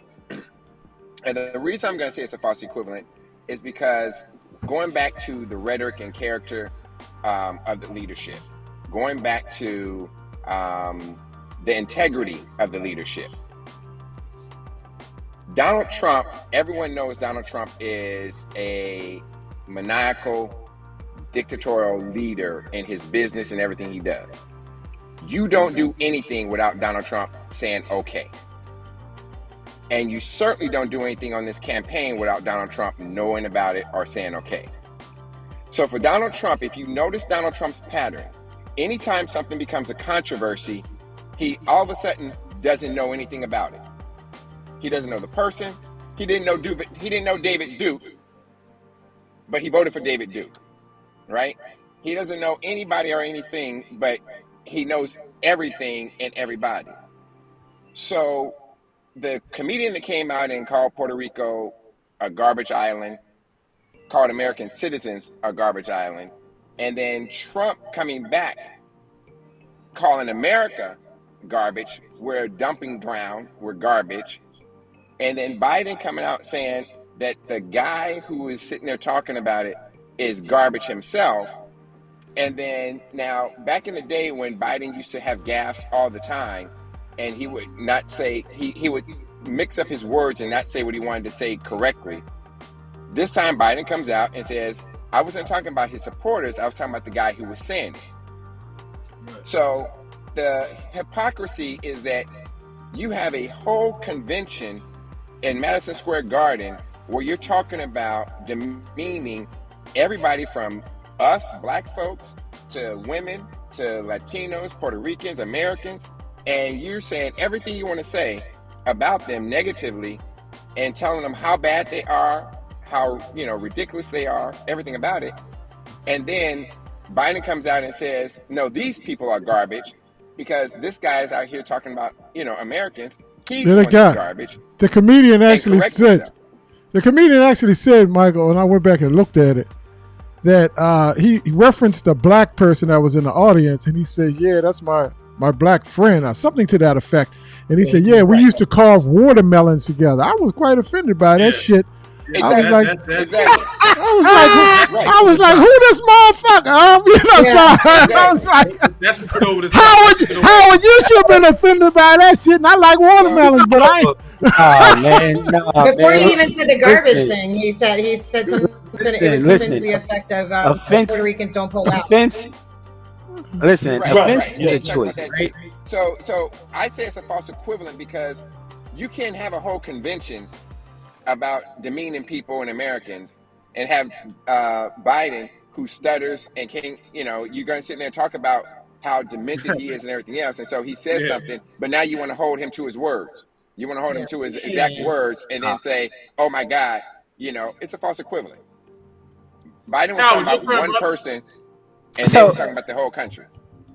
So it's real convenient how you let everybody let Biden slide because of his impairment. Oh well, he messed up because he stuttered. No, man, the man know exactly. And that's messed up. Like nobody on our side would think that's funny. You made fun of his stutter just now, and it's gross. No, because Trump can't do it. Trump, literally, people will change Trump words and say he meant something he didn't say. So this man can say something, literally come out his mouth and say it, and he even did it with the word black jobs. He had a meeting right on the front lawn, and he said black jobs, and everybody clapped. But when Trump said black jobs, everybody in America is upset, right? So this garbage conversation here, one, it came from a comedian, right? So I'm a comedian, so we don't tell the person that hires us what jokes we're going to tell when we get there. No, you do. At that rally, you do. It would not. He would not. He was vetted. Listen. I've been asked to do events. I don't know. Howard, all due respect, Howard. Hey, let him finish. Let Howard finish his statement. Before y'all jump on me. Yeah, let him finish. Unless you guys are privy to some information that I don't know, as if somebody has to submit so you have to submit your jokes. I can tell you because it happened to me. When I had a national event happen, I was asked to speak. I wrote a speech that I could not say because I was given the words that I was going to be able to say. And if I didn't agree to say that, somebody else was going to read them off that paper. That's how that works. So that might work with you, but doesn't work across the board. So I'm saying there's no. Hold on. No, there's no. I'm saying, how do you know that though, right? So what I'm saying is, you guys are going based on personal experience, right? You don't know for a fact that that comedian It was submitted in the anything. reporting. Hold on, listen. No, you don't know for a fact that that Reporting. comedian No, submitted you're just anything trying to Trump. to seeds of No, you doubt, which don't. is what y'all do. No, no. So Trump knew exactly what he was going to say. You can prove that? I doubt it. That's all I'm Yes, saying. the So he didn't. campaign approved what he said. How you Howard, know Yes. that? Howard, on the Okay, all right. national So what I'm saying. campaign, Okay, let me. That's For lack of a. Howard, you spoke. I On wasn't the finished national though. So campaign, no. On a national campaign, there is a review kind of situation where absolutely. whatever you're going to say has to be clear, and you're reading off of that. And even one of the people that was so talking about it, doing a report on this, stated that those people read off of the transponder, The and that had to teleprompter. be They had to read off the as a teleprompter. comedian, you don't write reading full it. out jokes, right? So at best, you can say, I mean, again, Yes, I don't know this. I don't know his fishing. situation, but as I just call bullshit. You're fishing for that. I'm just saying you're no, on the I'm phone. not. No, no. Hold on. You're on with people that have been in politics for over a decade, over a couple of decades. They've been in these situations. So I'm just saying, if you really don't know, just don't throw it out there because it's a dangerous time, and I don't That's want you true. just throwing Yeah. stuff out there that you might not really have a real good idea on. And I got to do that for the integrity of the show. No, no, So absolutely. if That's why you're I not said sure about respectfully. I that, don't. you Respectfully, I don't don't know. know. That's all. All right, so respectfully, as a comedian, again, okay, so even then, it is a comedian. It's a comedian. It's a comedian. It's a comedian. He is going up there and he is making jokes. That is what he came to do, and that is it. So if you're gonna dissect what a comedian says, then leave it at a comedian level. That's it. So don't come and then allow the current sitting president to come and say something where he should be of a higher level, of a higher caliber, and call 80 million people in America garbage. You Let me don't ask do you that. And this. you don't. Let me just flip it and ask you this: Howard had Kamala, Kamala had a at the same convention, and she had, because somebody was just referenced Cat Williams, and somebody in one of the comments, and Cat came out there and said something that was termed, controversial. Do you think this would be a topic for discussion amongst the right? No, they would They just would. say he's a comedian. They would give him his title. Okay. That's the thing, right? So I'm as just a asking. comedian, I'm just I know you. that when I Okay. speak political views, the first thing they say is, "Oh, he's a comedian. Don't take him seriously," right? So that's runs across political, right? That's just all comedians. Like, they're downplayed because of their comedic views. So now to try to forefront his comments and make it seem like it's a stance, and again, people get offended. Again, I think offense is a choice, right? You say you was offended because the dude said something about watermelon or whatever. Like, I laugh at it because it's funny, right? It's not worth getting offended over per se. I just don't think that Well, you that know should. what? This is why I took offense to it, because tone, tone, tenor, and the whole concept of the Madison Square Garden event, it had a tone and tenor to it. So the context of which the comments were said in does play a role in this, because you had somebody just straight up cursing like a sailor, just saying all kinds of. It was just like a plethora of comments that was throughout that whole rally, that was almost reminiscence of a Klan rally without the hoods. That's But why I nobody took ever a. been to Hold on. I'm just saying. say Let me that. finish. That's Let me crazy. finish my statement. And I don't know if I'm the only one on here that saw it, or the viewers that saw it that way. But it was reminiscent of a Klan rally without the hoods. That's why I say I took offense to it. That's what the context I'm bringing from. Most Republicans are not my color, right? So if I see a group of them gathering, it's always going to look like a Klan rally, right? At the end of the day, if you get people together that don't look like you, and then they start agreeing with somebody that you don't like, you're always gonna feel like they're offensive, right? I mean, so that's just the white black dynamic. If I don't agree with you, if I can say the same thing, a white person can say the same thing about a black person, another black person say, but because the person's white, they're racist just because they said it, right? So I deal with a lot of that. all the time. So I don't like getting to the racist banter because at the end of the day, if you look on the flip side, all they do is call names, right? Back in the Michelle Obama said, when they go low, we go high. They threw that whole thing out the window to the point now they say I'm not anything and they just say, well, Trump did it. Not Well, Trump Michelle. can do it. And so now they're using it. in defense of the race thing. I didn't start that shit. I'm responding to that shit. That's all I'm saying. And so I'm just keeping it 100. Q. Let's segue. Q, go ahead. Yes, sir. Listen. And hold on, Q. Because some people's making some comments saying that we're not letting Howard. We are, and that so the debaters are going off subject. That's the essence of a debate. Somebody gonna start there and they're gonna slide in something, a point that they want to make. So just learn the essence of a debate. So it's all cool. We want the folks to talk. We want to hear what they got to say. So y'all do that. The only reason, and the reason why we said it was a problem was because they didn't have no white jokes. They didn't say nothing about no white people in there. So why would they though? Why are you gonna offend the people at the rally? That's dumb. Like I'm not gonna. I don't. So you don't think there were some Puerto Ricans at the rally? Listen. It's not. You never, as a comedian, you never offend a majority.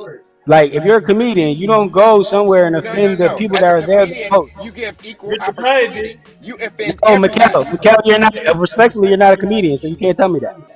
I promise you never went to a comedian. I tell you respectively, if I don't know something, I say I don't know it. I leave it alone. Right? I always say that. If I don't know, I ask you, and I tell you my ignorance. Howard, I've been to plenty of comedy shows where a black comedian has gone at the black audience, so I can't agree with you on that. No, that's the difference. But they're black. They're black. They're probably all black, right? So they know that going into that, right? So he was white and they were all white. Let's move on. That's a false equivalent. We talk about the balance.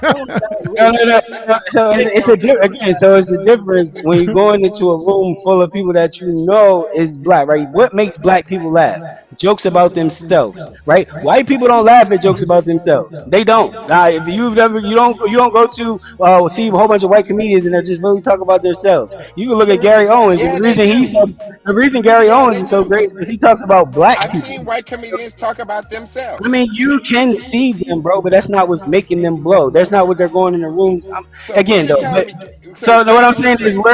I'm saying is we're in two different fields, and so how you go and you do crowd work is a breakdown in so I can understand better. Let me ask a question so I can understand better. So what you're telling me is that black folks that are black comedians can go into a black audience and talk about black people, but a white comedian can't go into a Madison Square Garden full of white people and talk about white people. He absolutely can. They just generally don't. Trump does it. Trump got up right in front of people. Let's go to the next question. But Trump's not a comedian though. And Trump gonna say whatever in front of everybody. So he has no filter, right? He had no. You right about that. He has no creep, yo. He's gonna say Q, what he wants. Go ahead, Q. Let's take it to the next level. Q, take it to the next level. What down ballot races should become a major surprise this election? Now, we talked about locally here in Maryland, Angela Alsobrooks versus Larry Hogan. In Arizona, you have Kerry Lake versus Ruben Galeo, and Texas, Cruz versus Aldred, Michigan, Slotkin against Rogers, Ohio, Sherrod Brown versus Bernie Moreno, and so on and so forth. But also, I want to add to this, is right on the list, in North Carolina, there's a big race, the gubernatorial race in North Carolina, which is very, very controversial because of the Republican candidate in North Carolina. But do you see any surprises in that? And could some of those influence the presidential race, particularly in North Carolina, which is not mentioned, where the North Carolina gubernatorial candidate, which is a black guy who's very controversial, he's down quite substantially in the polls. Could that have an effect on the race in North Carolina? And Melissa, I'm going to throw it at you first. So I think that North Carolina, what you've noted already about North Carolina is interesting because I think what I have heard about that race, I really keep my nose down to Georgia politics, but what I've heard about the North Carolina race is that it's the young youth turnout and women turnout is at an all time high in North Carolina, and I think that's definitely going to make a difference. I think that I don't know how they ended up with that gubernatorial candidate, but he is Mark terrible. Robinson is his name. He is Mark terrible Robinson. on a lot of different fronts, and I think that I think he thought that he could kind of be the joke of the party and that he would still be able to like skate on in there, but I think he's going to find out what Herschel Walker found out in Georgia. Is that people don't want that. So, and I think that that's going to help the presidential race. Absolutely. I think I'm interested in another race that I'm looking at is the Alabama race in the 2nd congressional district. And that, I think that was the most vulnerable GOP race that is coming up. So I'm hoping to see a split of that. Howard, same for you, Howard. I ain't gonna lie to you. I'm not even well versed in those races to even give a quality answer on that. I'm a very state person. If it ain't in my state, I don't really be worried about it. I'm gonna keep it like that. Well, I appreciate your honesty with that. Michael, if you would just comment on that. I know you have probably some feedback, particularly in Maryland and nationally as well, if you would. I think the down ballot races are going to be very important for the presidential race. I think, I hope not, but I think in North Carolina, you might get some ticket splitting where they'll vote for the Democrat, but then they'll maybe vote for the Republican Senate candidate or something like that. I think in Maryland, certainly Angela has a chance to win and probably should win if Democrats just stay home. She can win that. Texas is going to be tough, but I think Ted Cruz is just a do nothing, and nothing about him is good. Leaving the state in the middle of a hurricane, leaving the state when they had the ice storm, introducing laws to prevent, a woman's right to choose. All those things should disqualify him and get him out, but Texas is Texas, so it may be tough to do that. Allred's run a great race, and it's a dead heat right now, so anything is possible, and hopefully that can happen. I think the Tammy Baldwin and the other race with I can't think of it. Who else is it? Tammy Baldwin and another Democrat. She's running against, I think, Mike Ross, and I think someone else in that race is Eric Hovind. Eric Hovind. Yeah. Hovde. Sherrod Brown and Bernie Marino, Bob Casey, David McCorn. I think Sherrod Brown should win. I think he'll win that, and I think Ruben Gallego will certainly win in Arizona. Carrie Lake is just another joke. Yeah. The horrible candidate. Horrible candidate. And she can't figure out one lie to the next lie. And then I'm hoping we can actually do something different in where is it? Florida. We'll see. I'm praying that the Puerto Ricans in Florida just turn out. The Puerto Ricans in Philadelphia and Pennsylvania turn out, and those in Milwaukee, Wisconsin and Minnesota, they turn out. If Democrats stay home like Republicans stay home, we can actually win the tough Senate races that we would normally lose, and we can probably hold on the majority slimly by maybe one or two seats. Now, Michael, when you say stay home, you mean vote their party? What do you mean? Right. Vote their ticket. I'm glad you said that because I was confused too. I was like, what are you saying? All right, look, last question of the night. Last formal question of the night, and Mr. Kenny Adams going to kick it around the horn. Go ahead, Kenny. Great topic. Everybody making some good points, but this is the last question of the night. If your candidate should lose, what would you say that they should have done differently, and what strategies should they have included or excluded that could have led to this loss? We're going to start with you, Hal. Well, I ain't gonna lie, man. I would have just been like, he wouldn't have said nothing for like the last month. I was just shut up. For real, because some of the, I ain't gonna be honest with you, because something he say, you just be like, bro, you don't have to say anything. Like if when he do say stuff and he get the rambling, like you just be like, you just shut up, bro. Like you got this, like you got this in the bag. Like it's like you, Complaining that like we don't. yeah, like he's like, it's like yeah, like, and it's not, it's just like just be quiet. So that probably be the only thing I would tell him down different. Just be quiet. Just don't engage. Like if he could do, he can't do what other people do, right? So because they magnify every little word that he says. So you just stick to your policies. You know what I mean? That's there, and just don't go off the track. Every time you go off the track, I just be sitting there like, look, man, you shouldn't have did that, because I think that's the only thing that really anytime you go off track, that's when he paid for it. So, um, other than that, I don't honestly think the comedian was a good idea. I definitely think, again, that just gave people a reason to, highlight to again, anytime somebody can attribute something to you, oh look, he must be racist because this guy was telling racist jokes. So you gotta be careful about who's speaking for you. So What you I would just just tell said him right there, Howard. What you just said right there, Howard, was right on point. Yeah, good yeah. answer, And Howard. I can appreciate you. I can appreciate your response, Howard. Absolutely. I appreciate your Absolutely. response. Good In answer, a brother. tightly Good contested answer. race as this, those type of things do not happen at your rally. That's your rally.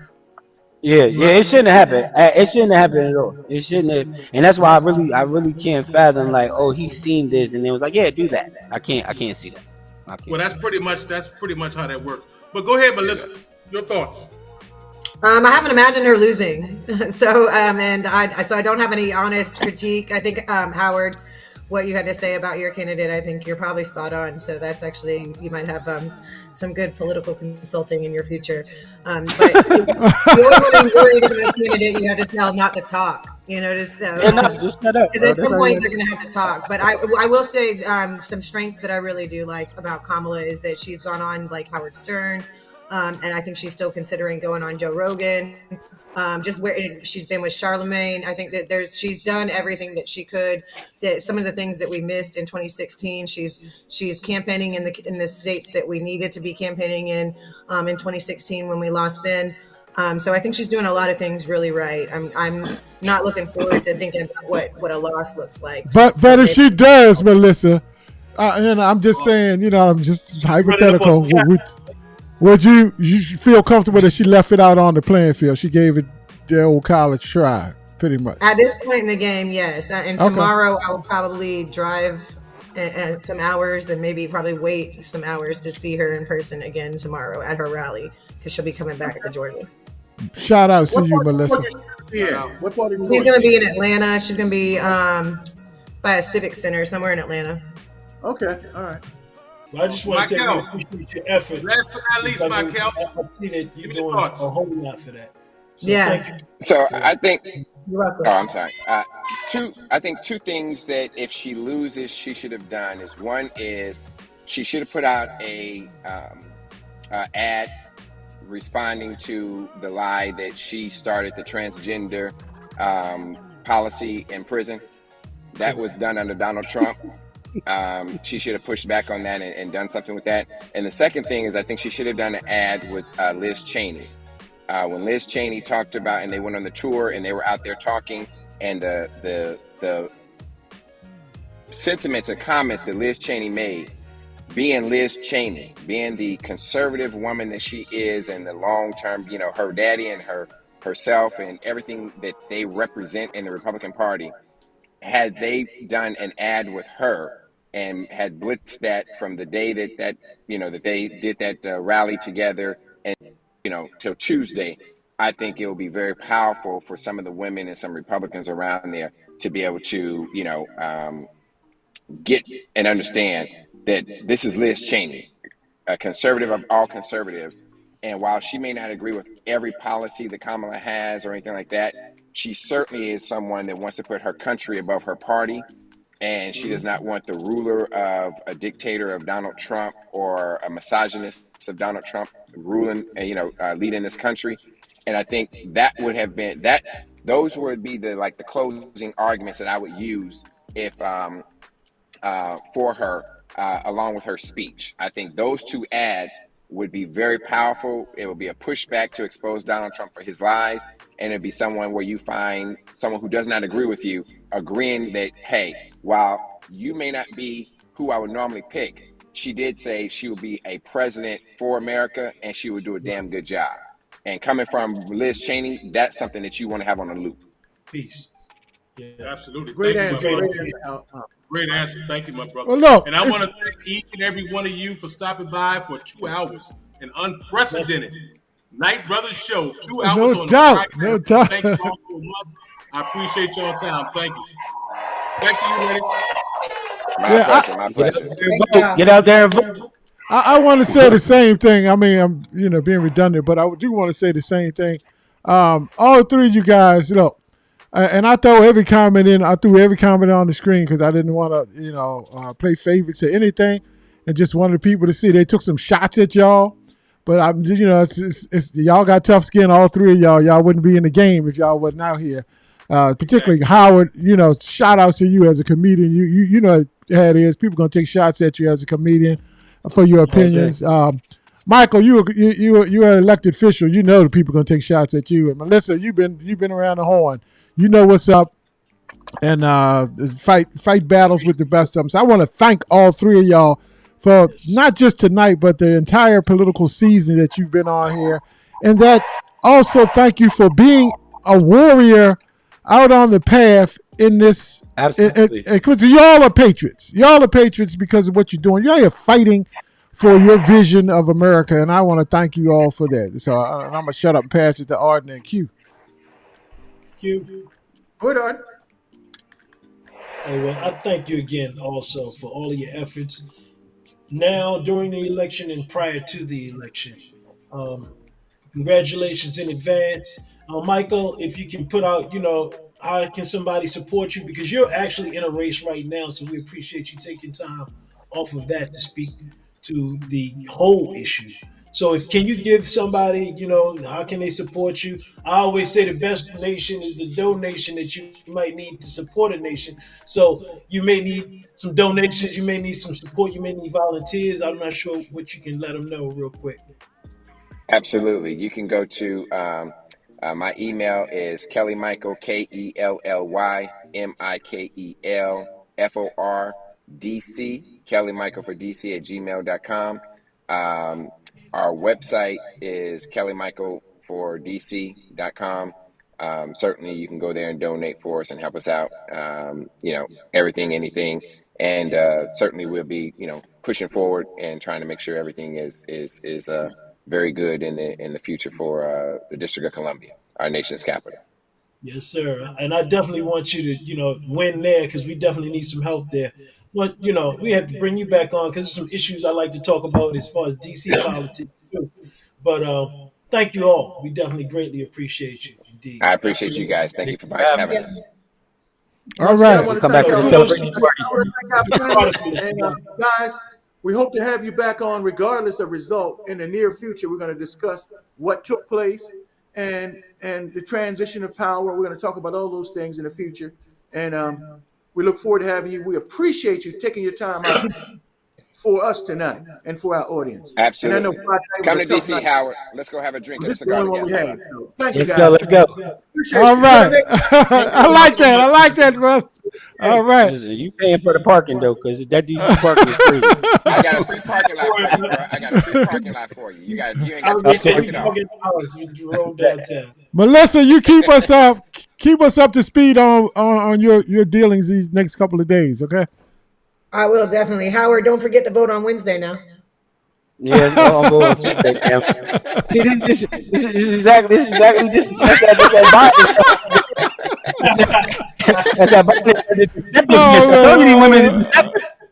women be sweet talking you, baby. You voting on Wednesday? Yeah, baby. Yep, I don't trust them. All right, y'all. Good night. Good night, everybody. Good night, everybody.